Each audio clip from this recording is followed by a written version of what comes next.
The following discussion on a free and open Indo-Pacific and China is brought to you by the Crosley Center for Public Opinion Research at the University of Denver's Joseph Corbell School of International Studies, the Consulate General of Japan at Denver, and the Center for China-U.S. Cooperation.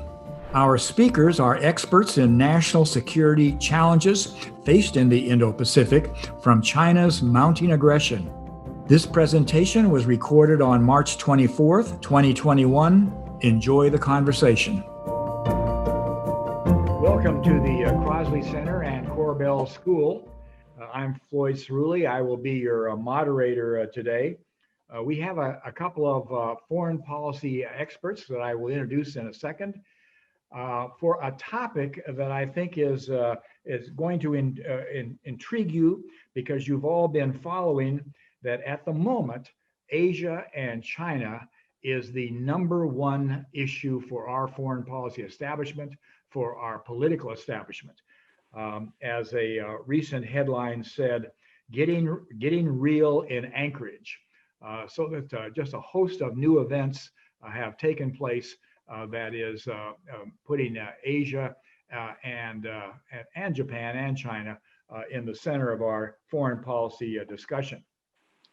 I'm going to bring up a slide for a second for the introductions here. You may recognize that. That is the recent Zoom that was of the Quad. There's our president and the Prime Minister of Japan, India, and Australia doing their first meeting, and actually their first presidential level or prime ministerial level of the Quad since it was founded in the early 2000s. Notice this program on diplomacy is sponsored by the Crosley Center, the Corbell School, and also the Consulate General of Japan, Midori Takeuchi, and her team help us a great deal at putting it together. And then today, the Center for China and U.S. Cooperation, which is directed by Sam Zhao, who is with us today, is also a sponsor. It's part of a series. There were four programs last year, including a program right after the election that sort of analyzed the election from Japan's point of view and our point of view. Now, as you can see, there are now four this year. We had one on sports and international politics yesterday. This is on the free and open Indo-Pacific with a focus on China.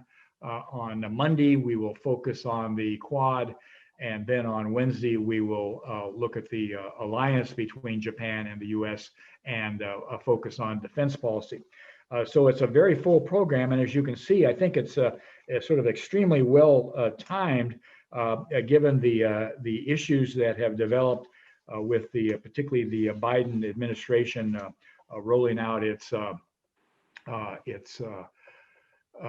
early strategy, which is obviously focused a great deal on China. Koji Murata, he is in Hiroshima at the moment, going to give a speech down there, but he was with us last year at the Corbell School when one could actually fly in and give a speech. He was here on March the 3rd. And I looked up today our topic, and it was Japan-US alliance in the 2020 election. And of course, at that point, Koji and I and all the other panelists, we simply didn't know who was going to end up being the president. So we were fairly tentative in our judgments. So I'll be interested in his thoughts now that it's been settled and that we've got our first, I guess, about 60 days of the administration, and a lot of it has been on foreign policy. Koji is a professor of political science at Doshisha University in Kyoto. He got his MA and PhD from Kobe University in Kobe, Japan. He spent 4 years as a Fulbright student at George Washington University in Washington, D.C. His expertise is American foreign policy, the history of the U.S.-Japanese alliance, and international security affairs in East Asia. Lots of books he's written and chapters. The most interesting one I thought was a relatively recent first biography of Ronald Reagan, his first biography, and in Japanese, and the first one published in Japanese. And I see him quoted frequently in newspapers, and he does a lot of television. Sam Zhao is with us. Sam and I have done a number of programs. As a matter of fact, I looked up our program on September 30th last year, U.S. and China in the 2020 election, a new Cold War. That was our question, a new Cold War. We came to some conclusions then, and I'll be interested in his updating that a bit as he thinks about where we are now. As I mentioned, he runs the Center for China and U.S. Cooperation and is co-sponsoring this event. He is the founding editor of the Journal of Contemporary China. He is on the Board of Governors of the U.S. Committee for the Council for Security Cooperation in the Asian Pacific. He got his PhD at the University of California at San Diego, and also has an MA in sociology and in economics, and writes a great deal himself. So those are our two experts, and I think they're perfect for the topic. I would just to add as just a touch of background before we start, that as you can see, the engagement in Asia has become very, very intense. And a couple of things have jumped out at me, for me, and that is number one, there is a recognition in all of our establishment. It's been developing for some time, but it's now being articulated that we've got a very different China from, say, 2012, when Xi Jinping became the head of the government. This is the Xi era, and it is dramatically different. Secondly, I think from the American point of view, Asia is now probably our most important theater of interest. We're thinking a lot about it, spending a lot of time focused on it. And finally, we are anxiously looking for allies. And in my view, given that you might probably notice that our Secretary of State went to Japan first, I think we've come to at least some conclusion that Japan may be one of our most, or is our most dependable in Asia. And I think hence with a little bit of that background, I think we're headed for a very fruitful discussion here today. The program will begin with Professor Murata, and then Professor Zhao, and then I will put up a few sort of concluding slides. We will then take questions, and we'll have some discussion among ourselves when we're done presenting, but also take questions.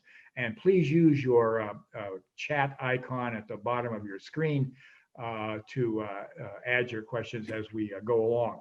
So with that, let me turn this over to you, Professor Murata, and we will go from there.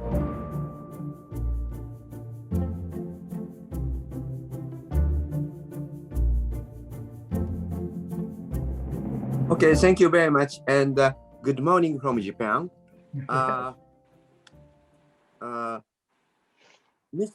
President Trump stepped down from the presidency last January. In Japan, Mr. Trump was and still is relatively popular. But probably there are few reasons. One is Mr. Trump took a very tough attitude toward China. That's one thing. And the second thing is relationship between former President Trump and our former Prime Minister Abe was very good. So still, Mr. Trump is relatively popular among the Japanese. But both Japanese people and American people or entire world must be taking care of coronavirus. So we are still in the age of with corona, right? And in American politics, although Mr. Trump stepped down, still his influence is strong. So I would say we are living in the age of being with corona and being with Trump. You know, Trump influence is not yet gone. Then Mr. Biden now is your president, and he's a very experienced politician and well-balanced politician. In terms of China policy, Mr. Biden's China policy is tough enough. So in this sense, Trump and Biden, in terms of China policy, we can see a lot of continuities. And as Floyd pointed out, your Secretary of State and Secretary of Defense visited Japan 2+2. And our Prime Minister probably will visit Washington, D.C. Next month. If it happens, this will be the first meeting between the Japanese Prime Minister and new President Biden. So U.S.-Japan relationship is also very good so far under President Biden. But maybe a problem is, given his age of 78, Mr. Biden might not be able to run for the second term. So it might be possible for President Biden to be a one-term president, just 4 years. It might be so. So if it is the case, within the 4 years, the first year must be consumed by with a lot of policies or efforts against coronavirus, right? So, and November 2002, you will have a midterm election. And if Democrats now triple blue, White House, Senate, and House of Representatives, but if either Senate or House Democrats loses the majority, then Mr. Biden's power base will be very fragile. So within the 4 years, you know, Mr. Biden's time is very, very limited. That is one problem, I guess. And how about the relationship or political chemistry between President Biden and Prime Minister Suga? As I told you, chemistry between Mr. Trump and Mr. Abe was very good. And this relationship between Mr. Trump and Mr. Abe was very beneficial, not only for US-Japan relationship, but also for a global leadership. Because Mr. Trump's relationship with, for example, German Chancellor Merkel was very bad. And Mr. Trump's relationship with French president is not so good. But Prime Minister Abe kept a good relationship with both Mr. Trump and French president or German chancellor. So Prime Minister Abe played a very important role between American leadership and European leadership. How about the political chemistry between Mr. Biden and Mr. Suga? Nobody knows so far, but I would say this new leadership's political chemistry also will be also very good, I would say. First of all, both Mr. Biden and Mr. Suga are in 70s, almost similar generation. And secondly, both Mr. Biden and Mr. Suga supported the younger boss for a long time. Mr. Biden, as a vice president, he supported President Obama, much younger than Mr. Biden himself. And Mr. Suga, as the chief cabinet secretary, he supported Prime Minister Abe, almost 8 years younger than Mr. Suga. And also, Mr. Suga and Mr. Biden are a politician or statesman of a very much pragmatic way of thinking, a pragmatic politician. And also, Mr. Biden, as a president of the United States, Mr. Biden is the first president since President Ronald Reagan, who was not graduate of Ivy Leagues, either undergraduate or graduate level. And Mr. Suga's case, he is the first LDP, Liberal Democratic Party president, whose family was not politician since Prime Minister Kai 1980s. So I guess Mr. Suga and Mr. Biden's political backgrounds or social backgrounds are quite similar. So it's possible they can conduct, build stable, reliable relationship. Having said so, whether or not Japanese and American leadership can build a stable relationship, it depends on Japanese domestic politics. It's one thing. And as you might know, coming September, the presidential election of Liberal Democratic Party will be held. So one question is, if Mr. Suga will be re-elected as the president of the LDP. That's one thing. And secondly, Japanese House of Representatives shall have general election up to October, sometime up to October.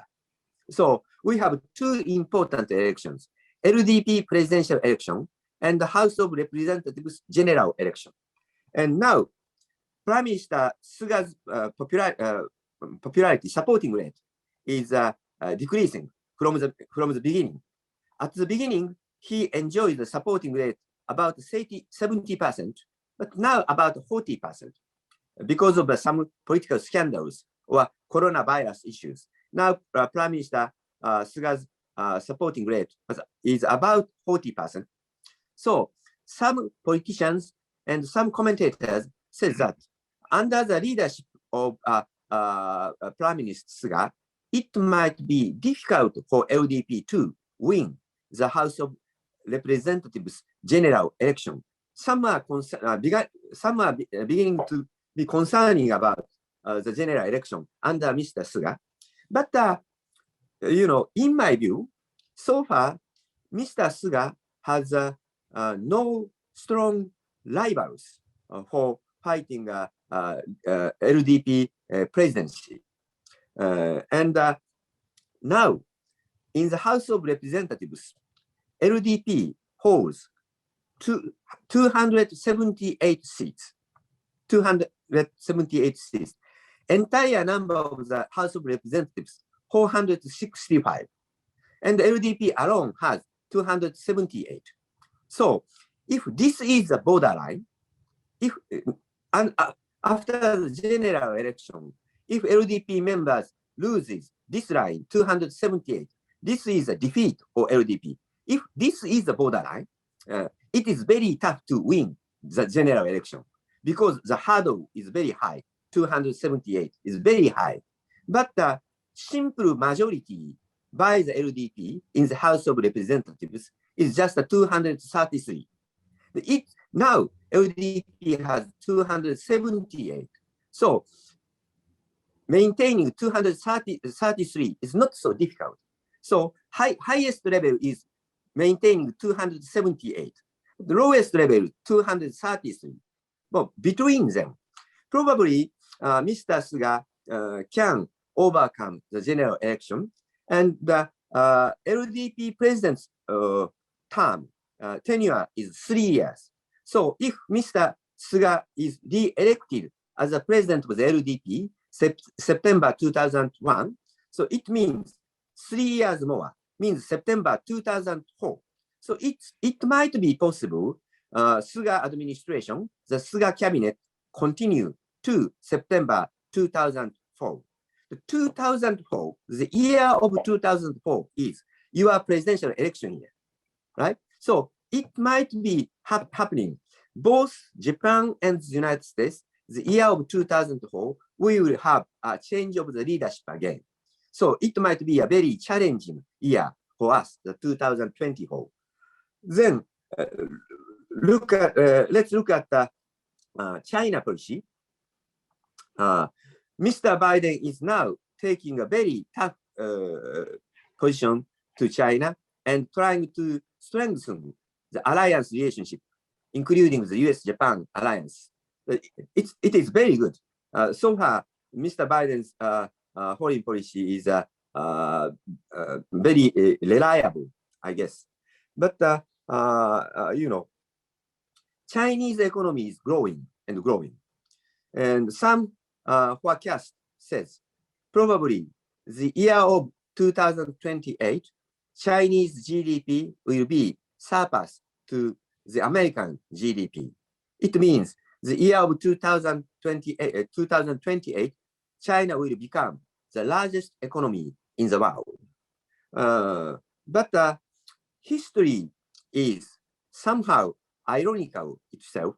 The year of 2028, Chinese GDP may be surpassing to the American GDP, but at the same time, year of 2028, Indian population will be surpassing to Chinese population. So when China becomes the largest economy in the world, China will lose the position of largest population in the world. So, and Chinese target year, they have many target years. 2035 is one, and finally 2049.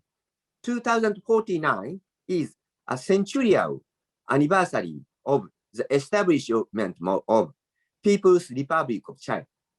So Chinese political and diplomatic goal is China will become the strongest country, the #1 country in the world up to 2049, a centennial anniversary of the establishment People's Republic of China.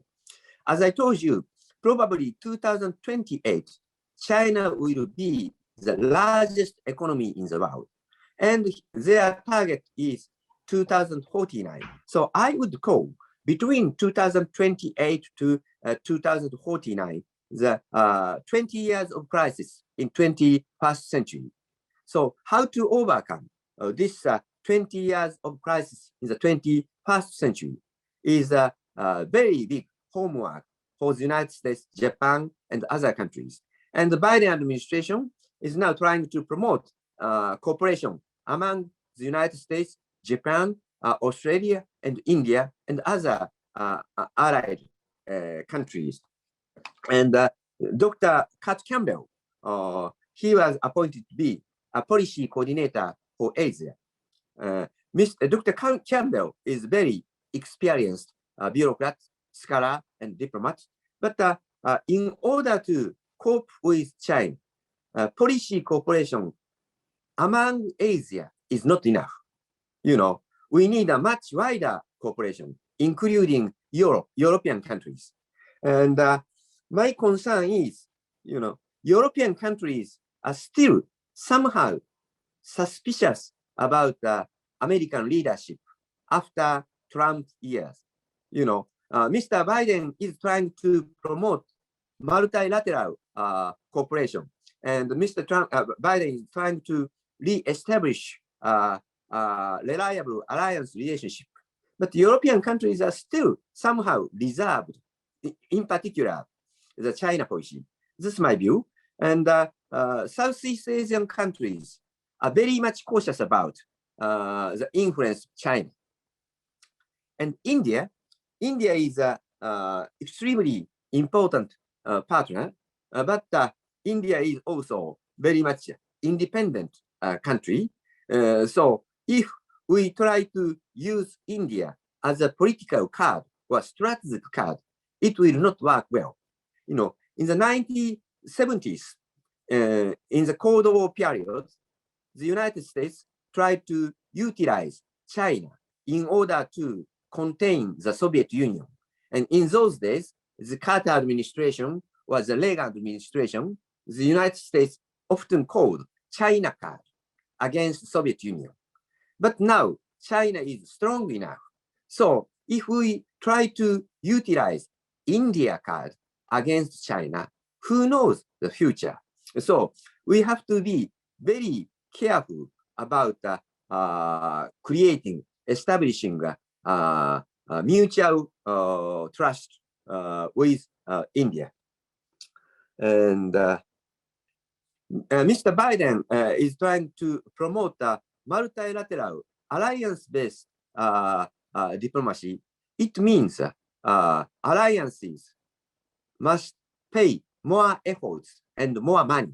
So what is required to Japan will be increased, not only defense budget and other efforts.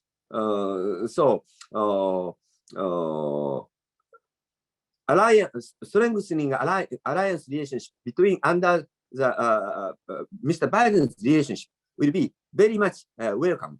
But we means Japan, Japanese people must do much more things for maintaining and strengthening our alliance relationship. Let me stop here, and I would like to make some additional comments later. Thank you very much. Thank you, Koji. Very good. I wrote down a number of questions myself about some of the issues you raised about our strategy, and of course that's very daunting material related to the growth of China as we move along here. Let me turn this over to Sam.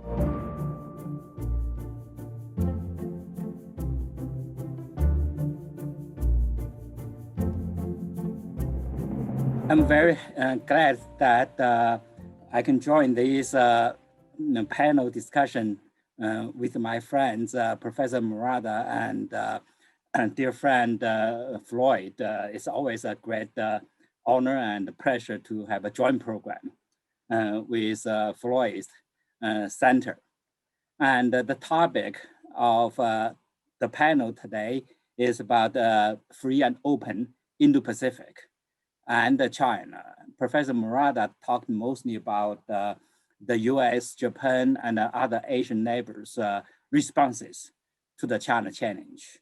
In the Indo-Pacific context, indeed, China is a big challenge to all the countries in the area, both across the Pacific and also Indian Ocean. So my presentation will focus on the China challenge itself, how China thinks of the Indo-Pacific strategy, free and open Indo-Pacific, that's a concept, and what are the responses from China.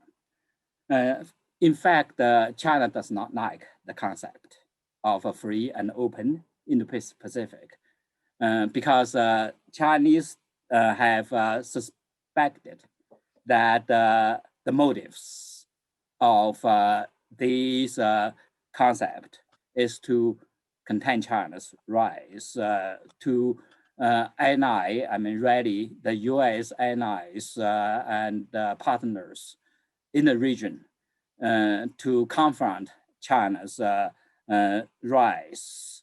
And indeed, I think the motives from China's side has been proven, at least from their perspective. Floyd talked about last week in Alaska meeting. At the opening of the meeting, Secretary of State Blinken mentioned his visits to Japan and South Korea, and also mentioned his visits to all the his conversations with over 100 counterparts. China came up as a central issue because all these countries complained to the US about China's threat to their interests. And so the US is going to work with these allies in this area, so-called free and open Indo-Pacific is one of the concepts to bring India in. In the past, in fact, the concept was the Asia Pacific. We all remember that. In fact, Indo-Pacific was first time mentioned, I think, in the late President Bush administration when he tried to court India into the US strategic framework by by visiting India and sell some new technologies to India. And Obama's pivot and strategic balance to the Asia Pacific also included India into this framework. And officially, Trump proposed so-called US Indo-Pacific strategy, free and open Indo-Pacific. And Japan has responded very positively. I was, in fact, the year before last year, I was at 2 meetings in South Korea, and all our Japanese participants were talking about Japan's free and open open Indo-Pacific strategy. Very, very positive. And now President Joe Biden has taken over this concept. In fact, when President Trump was talking about Indo-Pacific, it mostly just the US itself, not really worked with those partners, US relationships with US allies in Asia, such as Japan. Although Professor Murata said Prime Minister Abe had good relationship, I see some kind of tensions between them. And Japan was in a very difficult position to please Trump, and South Korea was in even a more difficult situation for the Japanese, the Trump request of raising the share of the defense expenses with now South Korea 5 times. And so he did not do a very good job to rally allies, but now President Joe Biden has, I think, determined try to work with allies. His Secretary of State, the first trip was Asia. I think that tells something about his priorities, foreign policy.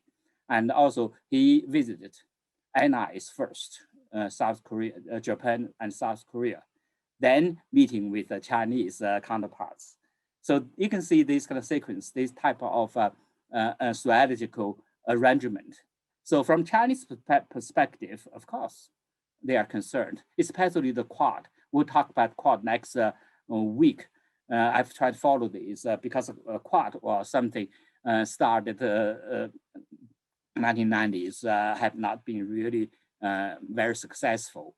And President Trump's administration revived Quad, the 4 democracies. Some people now talking about Asian NATO, try to use that to contain China, which, I mean, Quad include India, Australia, Japan, and the United States.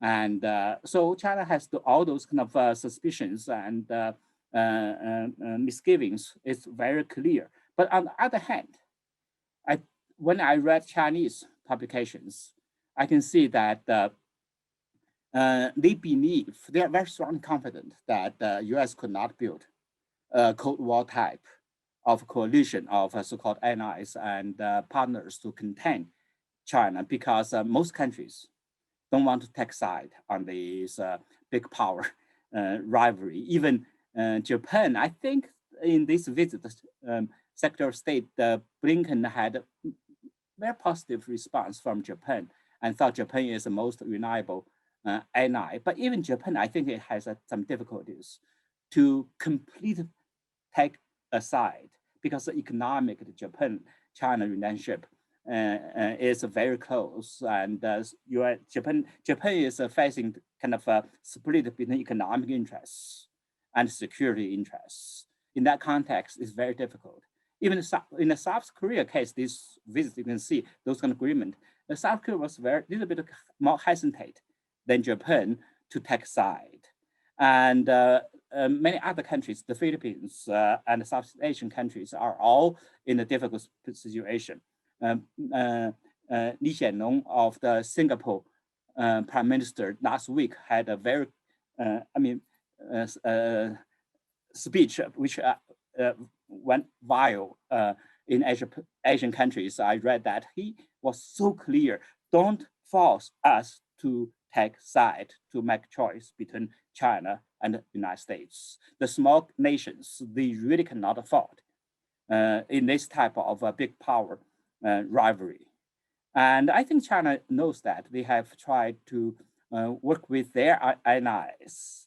But in any case, China has concerns, but also China has confidence that this type of Indo-Pacific strategy could not prevent China from taking its position as a big power.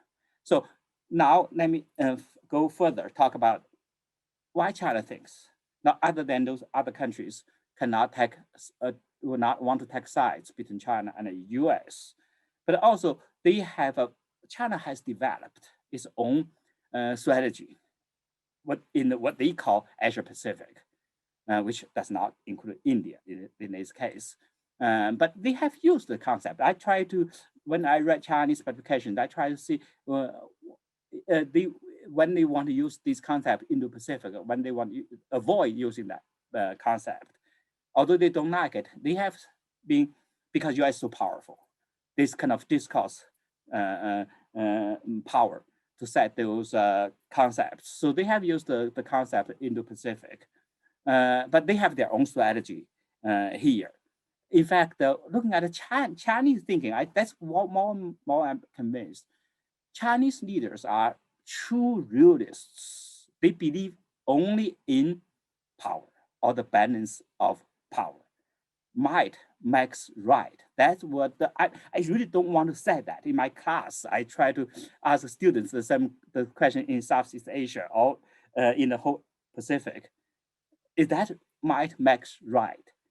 In fact, the Chinese thinking of international order, Chinese thinking of international relations, always from the power balance perspective. They have, from the historical experiences, they have drawn some kind of relations, which I think from Russia, that the backward will be beaten. You have to be powerful to beat others, which I think is totally ridiculous. But that's the thinking. This is a Darwinist world, fittest survival. If you don't fit, just try to take others' rules and either follow those powers or just shut up. That's the way they think. China now is becoming a big power. President Xi Jinping has proposed what he called the big power diplomacy, try to reclaim its centrality in the region, which China enjoyed over 200 years ago as an ancient empire. But that empire collapsed. China fell into so-called century of humiliation. And now the dragon is roaring back. In fact, I'm just finishing a book. The title of my book is The Dragon is Roaring Back, to reclaim its what they call rightful place under the sun in the world. And so in that context, among the big strategy, I see two aspects are relevant to the discussion of Indo-Pacific strategy here.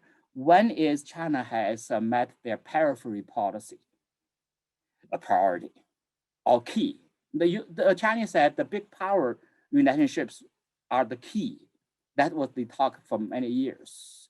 And periphery relationships were the priority. And developing countries were the important relationships. But now, just last couple of years, I can see they have elevated the periphery countries into their key relationship position. In fact, Yang Jiechi, he met with Blinken last week in Alaska. He wrote an article, I think 2 months ago, elaborate China's strategy, talking about now the periphery countries are the key, or as important as the relationships with big powers. And the periphery, this concept itself has also evolving and changed. Now they have a new term called greater periphery. The periphery used to be adjacent areas of 4 areas: Northeast Asia, Southeast Asia, and Southeast Asia and Central Asia. Now they add 2 more areas into this whole picture called the big periphery. that is South Pacific and West Asia, Eurasia. The priority of China diplomacy is to take a dominant position in this greater periphery. This is exactly the same path that US went through to build a global primacy through the Western Hemisphere. To dominate is a neighborhood. Then you become a global power. And you can see China so clearly have tried to follow the US lead to build into a big power. In order to do so, China has tried to drive America out of this region so clearly. China cannot establish its primacy if the US dominates its neighborhood. So Xi Jinping has been very clear on this strategy. He has proposed 3 points of Asian security called Asian issues should be taken care of by Asians. Asian problems should be handled by Asians, and Asian security should be maintained by Asians. So a de-Americanization of the region has become a very important part of the China's Asian Pacific strategy. You talk to the Chinese, I mean, they can be increasingly confident during the Trump administration. In fact, President Bush, he single-minded focused on the war on terror, already created opportunities for China to expand its influence in this area. But some Asian neighbors scared about China during that time. So they tried to develop some new strategy called good neighboring policy. But in the meantime, they set red lines, what you cannot cross. That Xi Jinping came to office has done. And they have very clearly tried to drive US out of what they call the Western Pacific, the island chain of that part. And for that purpose, they have developed China-initiated programs, institutions such as One Belt, One Road. One Belt, One Road, it's a big, what they call really part of the greater periphery strategy. Try to build a network, China-centered, non-Western countries in the greater periphery to confront the United States. And also China economic, that China built a very powerful now Asian Infrastructure Development Bank, which now becomes second largest international development institution next to the World Bank, even bigger than Tokyo-based Asian Development Bank or any other development institutions. And China has been successful on this front. And another strategy here we see is that China has tried to strengthen the ties with those like-minded countries, basically share China grievance over the US. The most important country here is Russia. I've been really amazed by the development China-Russia relationship. Last week, we saw the Alaska episode, this kind of in the front of the media, and back and forth, accusing each other. Then the next week after this, Russian foreign minister is in China, now still in China today, in Guilin, toured the beautiful Li River. They had dinner, a lunch on the boat, so beautiful boat yesterday. I mean, there's a contrast in Alaska. The lunch was canceled, dinner was canceled, was scheduled for their meeting. Then Yang Jiechi, the top diplomat in China, in that meeting last week, the reporter asked him, "What did you eat for your lunch?" He said, the noodles, the instant noodle. Now they showed that I saw the picture in which the Russian delegation was so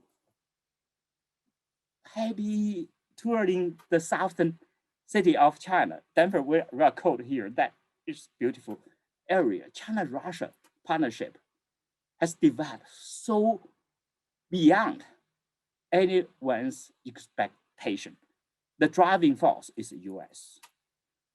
To confront the US, they share their concerns about US meddling in their neighborhood, in South China Sea, in Asia Pacific, or in Indo-Pacific, for Russia, in Europe, in their neighborhood. They share so many concerns, so many, although Chinese, today I just watched the Chinese news, foreign ministry news press conference that, oh, the China-Russia partnership is not targeted on a third party. No, nonsense. Of course, targeted on a third party, the United States. And China-Iran relationship has also developed dramatically in the last several years. China signed a 25 years long-term agreement with Iran last summer, which is very impressive when I read all those things. So China has what they call this country, China has a term for that, emerging big powers. And these countries, they call G7, those G7, not G7, E7, emerging 7 countries of China, India, and Mexico, those countries, South, global South, their GDP, 1995 was only half of G7 GDP.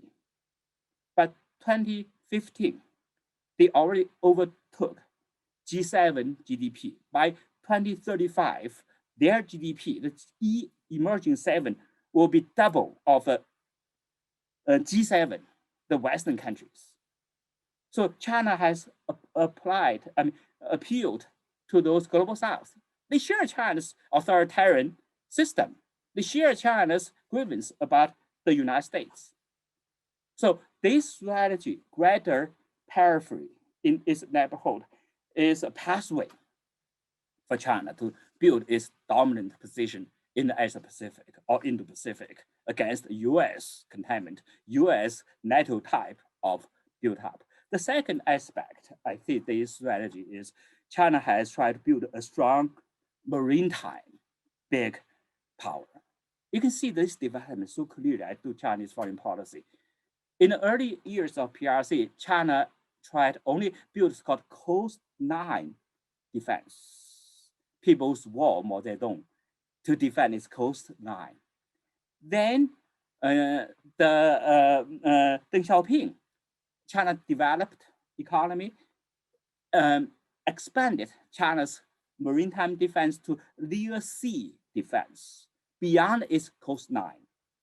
Then Jiang Zemin and Hu Jintao, they further moved further away, tried to build a strong navy force to defend China's maritime resources and overseas interests. Then now Xi Jinping has a new concept called far sea defense. China has seen the maritime as a 3-island chain strategy. The first island chain is Japan, Taiwan, the Philippines. The second island chain is Mariana, Guam, those areas. Then the third one is so-called the Central Pacific. China tried to break through all those chains because those chains would block China's maritime development. In fact, island chain concept was post 1951 during Korean War by the U.S. Journal, Foreign Ministry, the Secretary of State donors.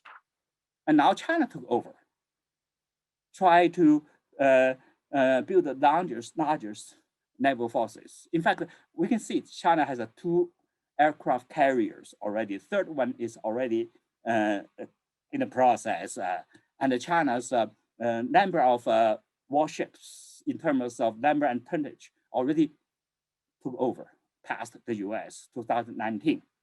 So China has the largest air naval force in terms of the quantity of its ships to challenge the US.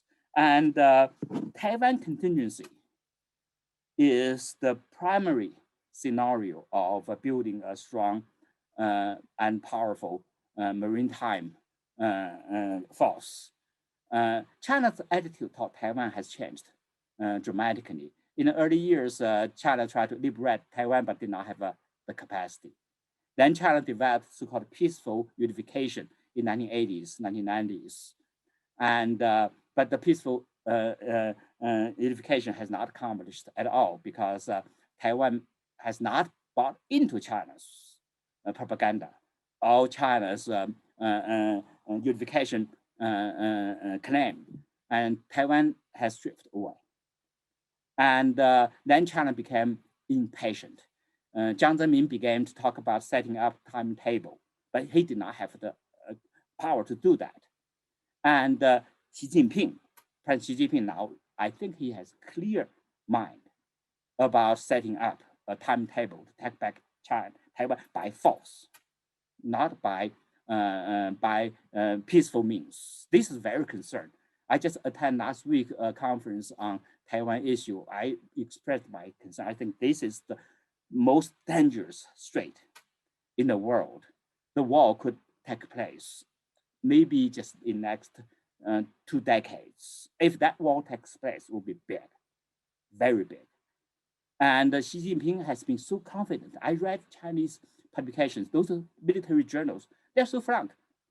Now we have the capacity to take over Taiwan within a week before US can even get involved. Because Taiwan did not have, just island. Their airplane can cross right away. And for many years, there's a so-called mid-9 across Taiwan Strait.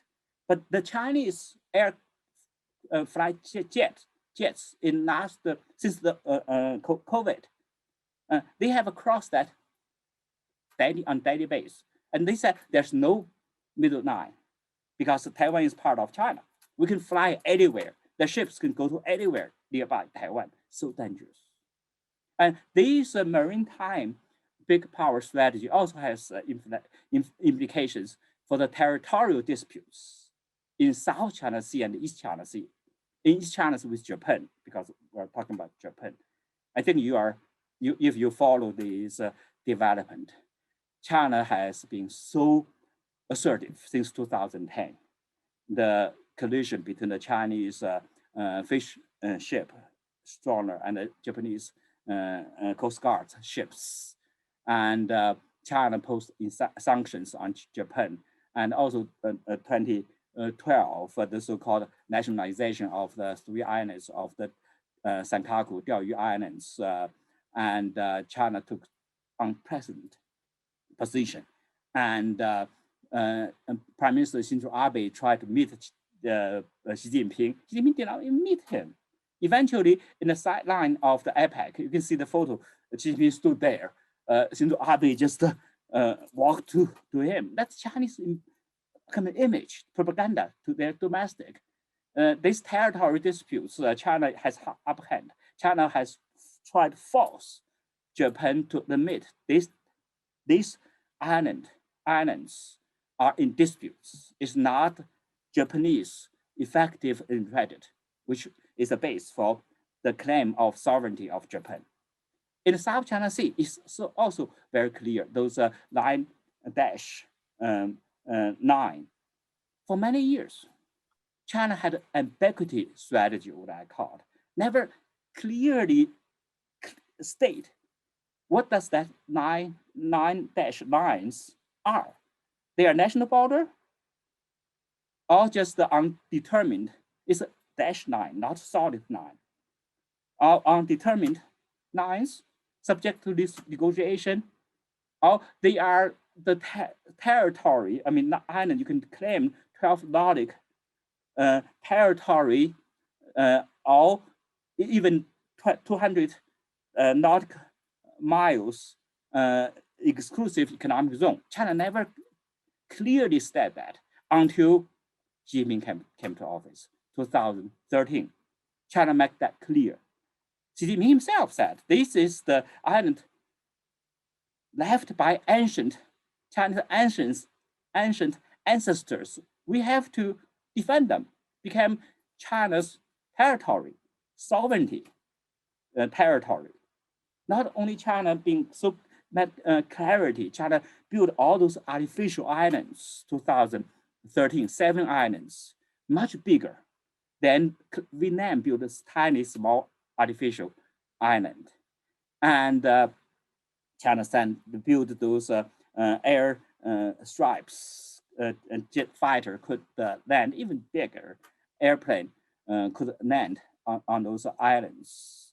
And Philippines, 2013, run off all other ways to confront China, appealed to the International Court of Arbitration, and they win. China said, we don't participate, we don't accept. So it's a typical big power privilege claimed, although China is a signatory member of a UN clause. But China said, no, we will not do it. Just the US will not. The US even has not signed, the Congress has not ratified the UN clause. But US big powers never accept those international rules, international arbitration type. China did the same thing. And after the arbitration, China also maneuvered to prevent the US, the Obama administration, from asserting that the arbitration was binding. The European Union did not even, their meeting did not even mention this. And the ASEAN minister meeting also avoid that because China bought some countries there. So in this context, China has established itself as a big power in the Asia Pacific or in Indo-Pacific.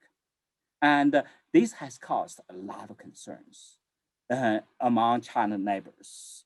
China has talked about peaceful rise, everything. I don't think China rise is peaceful in this case. And China has provoked the power politics in the 19th century type, which I don't know. The conclusion, my conclusion here is that China has created a very dangerous situation in the Asia Pacific. The problem now is if US Indo-Pacific strategy, or if those neighbors in Asia could stop China in the world of Darwinist jungle. Let me have you summarize, Sam. Could you?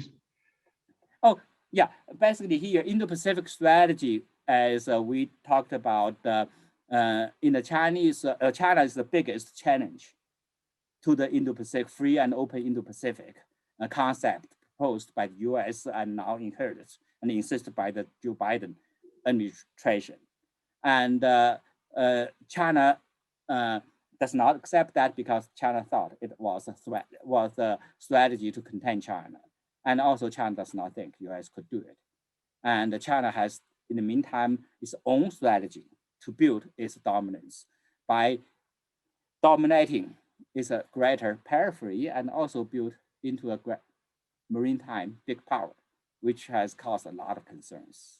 Let me put up a few slides which sort of summarize a media scan that I did over the last, I guess, really since Biden's been in office. And it captures much of what both Professor Murata and Professor Zhao said in terms of how this issue has developed. Now, what I liked about what they did was they offered a very good context within both China and Japan. And that was greatly appreciated because we obviously, we tend to focus on where we're approaching this. And the Biden administration is moving very, very quickly. That was the Quad meeting, which you saw the picture of. And it was the first head of government meeting. It was his first multilateral meeting. The question everybody's asking, of course, and both of our professors referred to it, is this going to move into any real reality? They made some agreements on producing vaccine and distributing it. Does it go anywhere else? Do they deal with global warming? Do they think about additional military maneuvers? They've done a few things. But the good thing for Biden, because I think he is being guided to a large extent or significantly by watching the polling, and that is that these countries that are part of the Quad are very, very favored by the American people. They are extremely comfortable with this involvement. This is not going to be a NATO, as I think everybody's referred to it as not being. But on the other hand, he is definitely, when the President of the United States puts a lot of weight behind this, and you can see what Jack Sullivan said, I come to the conclusion that it's, at least from the media content analysis, that this is a very important step for him. This was then the first meeting of Blinken when Secretary Blinken and Secretary Austin, where'd they go? They went to Japan, and they met with the Japanese foreign minister and military ministers. And while they had a number of sort of general statements, they very specifically talked about China. And as you can see, both when I first read it, I said, that is a fairly strong language there. We're not, and of course, this happened a couple of days before the secretary went to Alaska and met with the Chinese. So they knew from previous statements, but also they knew from this trip that exactly where the Americans were coming from. And then finally, this is going to be a trip, in my opinion, this will be a very, very important, we will look back on this historically, and this is going to be a very, very important event. As you know, Zhang was is basically the party head. And I think when you want really strong public relations, you get the party there, the Communist Party's top diplomat. And as you all recall, they were going to do about maybe 4 or maybe 5-6 minutes, and it went on for 1 hour and 15 minutes. The media afterwards called it testy, frothy, rocky. Now they had some quieter meetings afterwards where they both stated that they talked about other issues as a sort of normal diplomatic approaches. But I think this sort of laid the groundwork. Here's was America's position, and China made it clear that they were going to make their position very strongly. And すみません、9009村田ですけども、先ほどお願いしたんですけど、9時40分でお願いしましたかね。はい。Notice the polling on that has changed dramatically in the last couple of years. That was a Pew poll here. China is the top priority in foreign policy to do something about. That human rights, 70% of the public said human rights was something that had to be addressed. And 53% said get tougher. About 30% said that we are not doing enough, that we hadn't done enough. And as you know, President Trump did have the image of taking on China, and Secretary Pompeo, a lot of strong speeches that were made about China, but yet the public, I think, still sees some slippage. Keep in mind that in 1971, Kissinger began opening that door.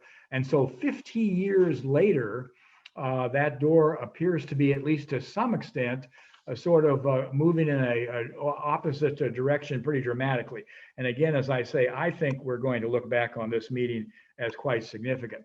We've heard a lot about Mr. Abe and Mr. Sugar from the professors, and I won't say too much other than Biden is actually probably helping Sugar, the Prime Minister Koji because he's making him very important. He's the person that he's talking to. He was one of his first phone calls when he came into office. It's the first person that's going to visit the White House. And so you're absolutely correct that I think Abe is popular, and it was his effort that cemented that relationship, I think, with Trump, because he likes the personal touch. But the point about China is that while he was, quote, tough on China, in some ways it was rhetorical. He was interested in, it was more episodic. It was more, let me do something about this transaction here, very much trade focused. Whereas if you listen to right now, the Secretary of Defense, the Secretary of State, and Biden, it is much more of a broader strategy in terms of what they're looking at as far as China goes. Obviously, protecting the deterrent, very concerned about China's expansion. It was actually Abe, I think, that was the person who was very strongly organizing the Quad, trying to do that. And when I was there a year ago, 2 years ago, he was organizing a new independent TPP. He is very, very committed to activity in Southeast Asia, and the polls that I've seen from those countries is Japan's reputation is good in terms of bringing development money and relations. Of course, the Americans always say, well, you've got to improve your relationship with Korea, or we would like you to. And by the way, could you spend more money on defense? Well, there'll be less pressure now for you to pay for our defense or our troops there. I think that'll be settled. But on the other hand, there's going to be an ongoing argument there. I think Sam mentioned Russia. And that is new. And again, in 1971, as you know, Kissinger, at least one of his main reasons for going to Beijing was to exploit the division between China and Russia. And there is, in 2018, President Putin showing President Zhao, how to make blintzes. While their troops were maneuvering, they were doing a lot of other things.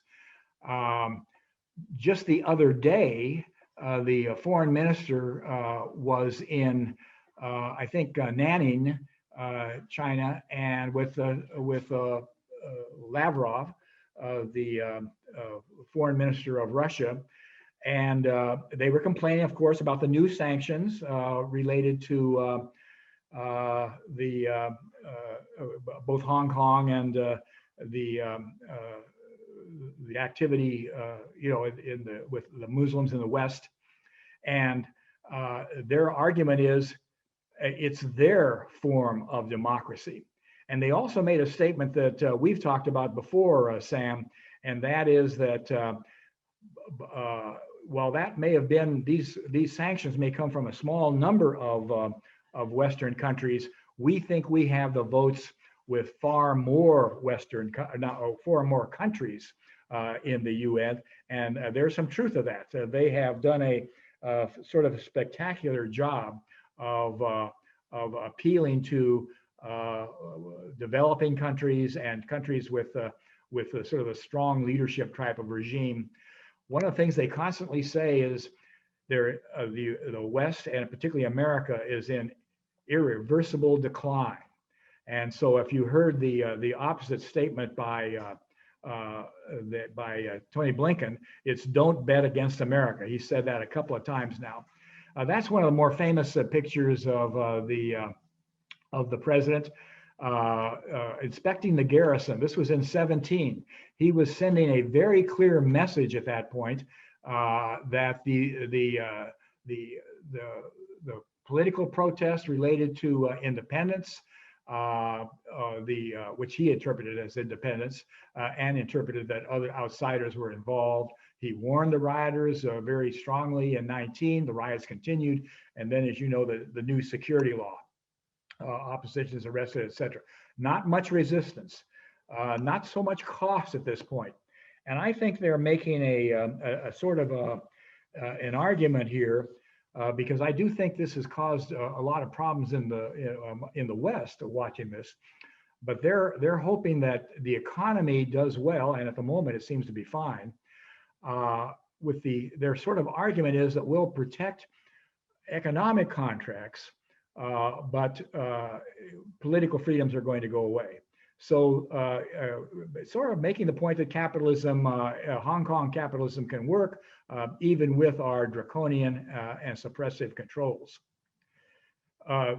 Sam was talking about this, and that is that the political establishment, and that's a great picture of Eisenhower, isn't it, in 1960 with Chiang Kai-shek coming into town.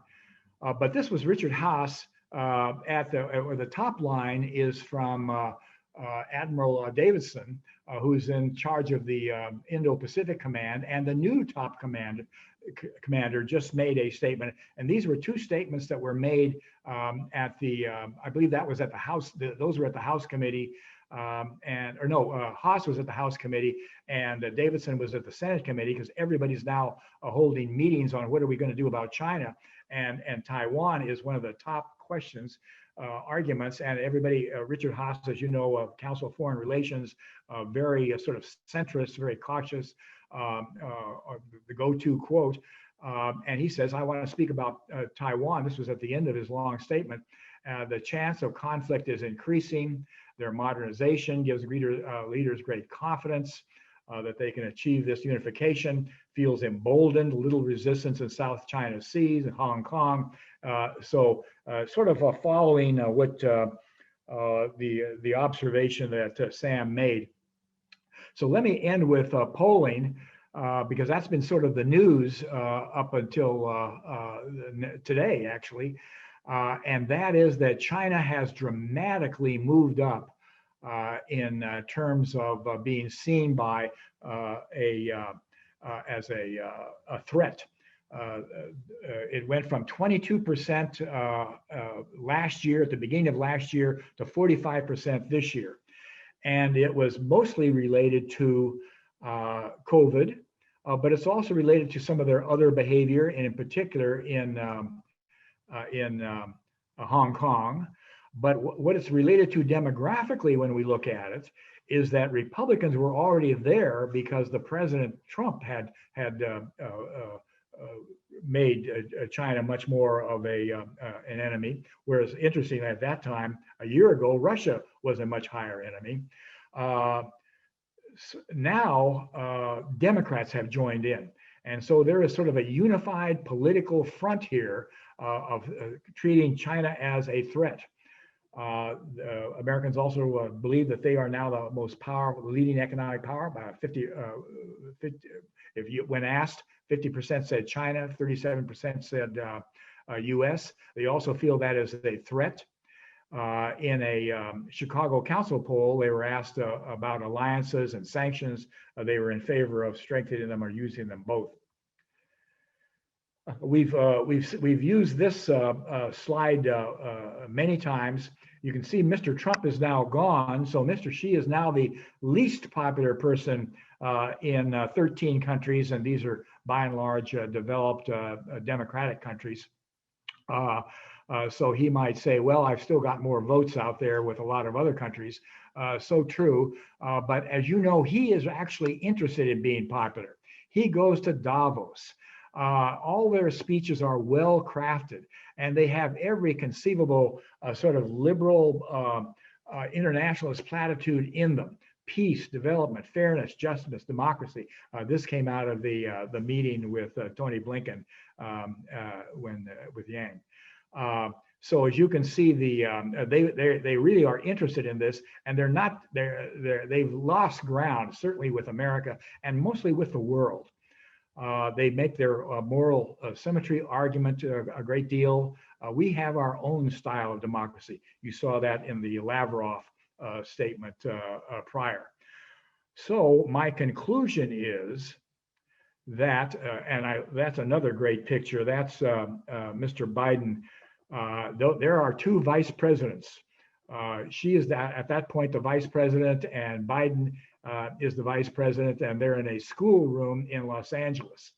What a nice picture. But number one, that was in 2012. So a very different China. Everybody recognizes it, understands it. Asia is now the primary foreign policy theater. I believe again, this is coming from sort of a content analysis, a scan of just the last 60 days. We are post the pivot and the sort of transactional episodic era. We'll do a little this, a little that. It's much more systematic. It's much more broad. Allies are wanted. Japan is in the prime position. The Quad is being reactivated. We'll see how it works, but in any event, it's now getting presidential support. Europe is obviously needed. Sam, you made that point. China is seen as a threat. They've lost world opinion. Interestingly, at the very moment they are spending an incredible amount of time trying to woo it, we are going to be involved in competitive engagement, is sort of the arguments that are being made. That is to say that we're going to do some things with China and continue to have relationships and talk to them, but it's going to be a lot more competitive.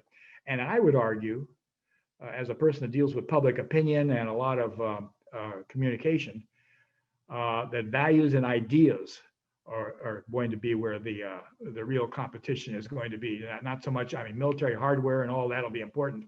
Obviously, our economic alliances is a whole package, but I think we shouldn't lose sight of values and ideas, because that's going to be a true battleground, in my opinion. I'm going to stop with that. We may have a few questions, but why don't we just among ourselves, Sam or Koji, any comments or follow up either with each other's statements or with what I just put up. One thing that I mean, I tried to pick up a number of the things you both said, and in my opinion, the situation is sort of moving so quickly. It was like when I try to do this content analysis, it was like drinking out of a fire hydrant. There was so much news almost every day on China, and both of our secretaries, the president.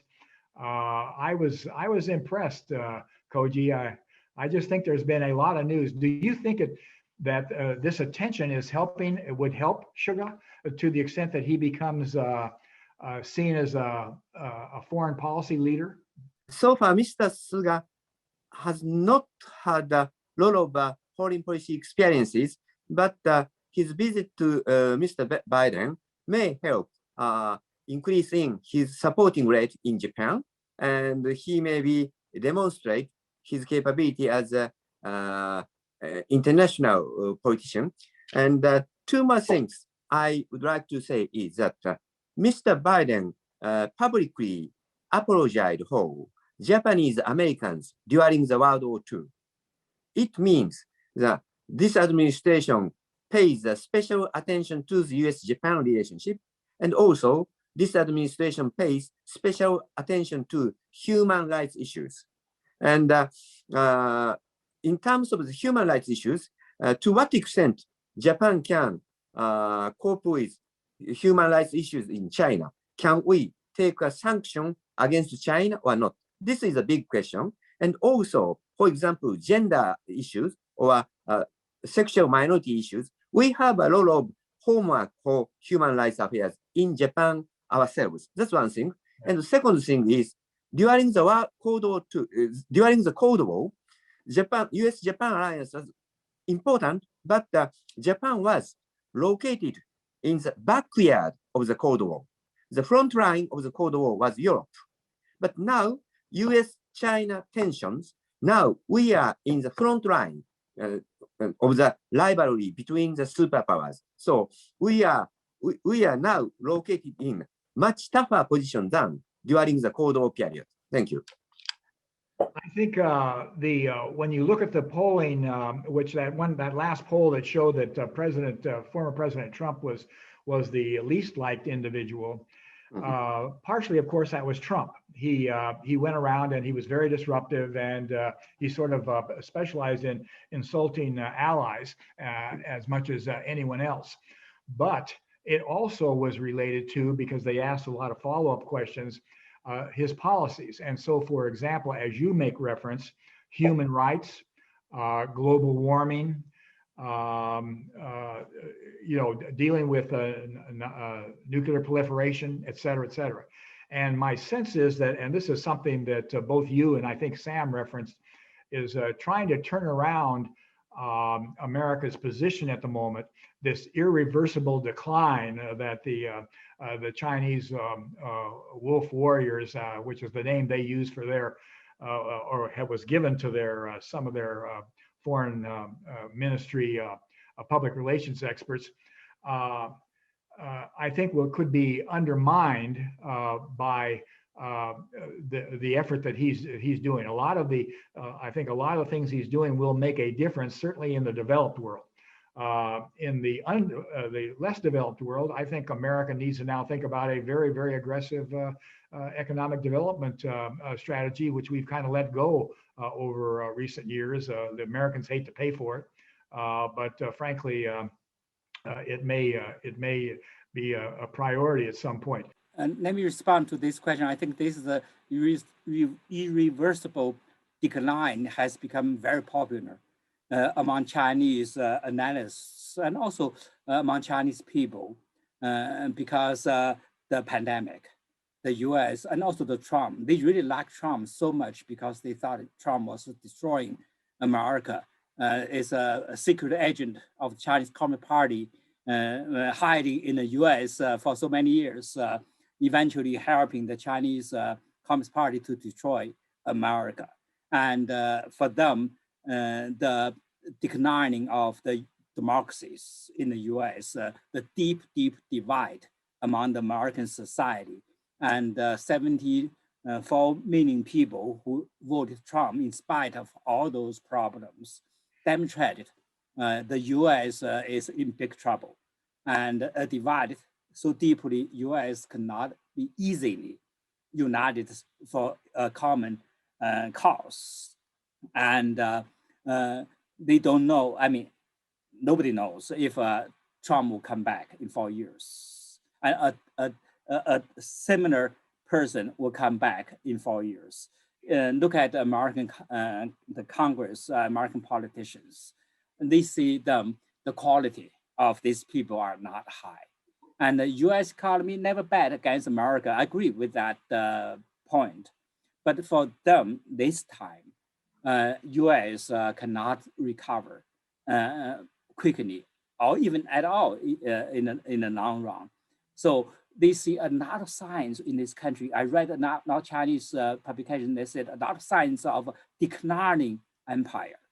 The Chinese thinking of history is a very long term. They see the rise and falls of great powers, empires. China was empire, China declined. China's time is coming back, China is rising. No empire, no big power will be at the top forever. So the US is turned for US to decline as a top dog. But what I want to tell, I always told my Chinese colleagues, Chinese friends, first of all, as Blinken said, that never bet against America because the self-correction, all those kind of institutions are still very strong. Second, nobody can also take China's rise for granted. China also faces so many problems, no less problems than the US. US is in trouble. I've been in US 37 years. I've never seen the US being in such big trouble. Personally, I see all those political correctness, all those kind of junks, I think, hurting America, both sides. The extreme rights, extreme lefts, they reinforce each other to destroy the values of this country, destroy the power of this country. But China is a similar situation.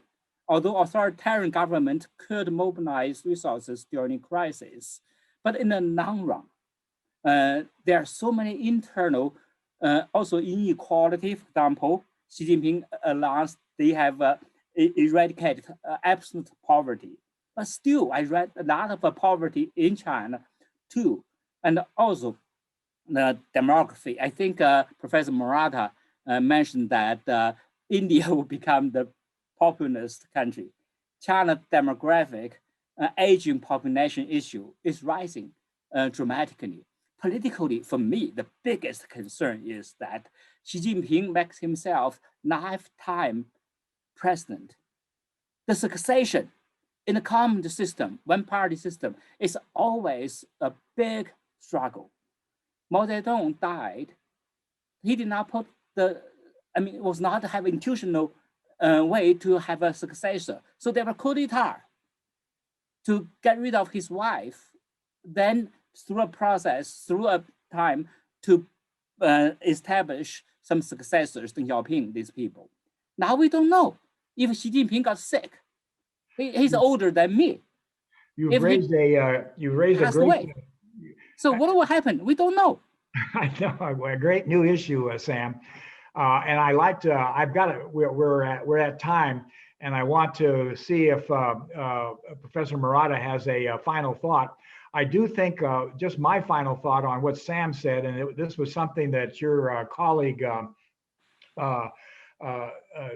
Toshi said at our event after the election, is that what concerns the world, and certainly Japan, is the 74 million people that have not really that voted for Mr. Trump, and as Sam referenced, he may come back.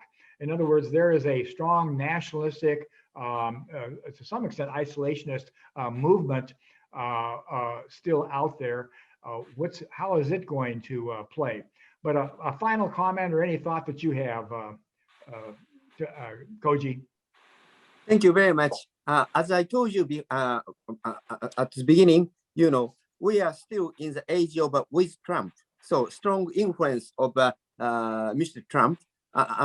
And even though Mr. Trump does not run for the presidency again, some Republican candidate who is strongly endorsed by Mr. Trump, if he gets presidency, the influence of Trump will continue.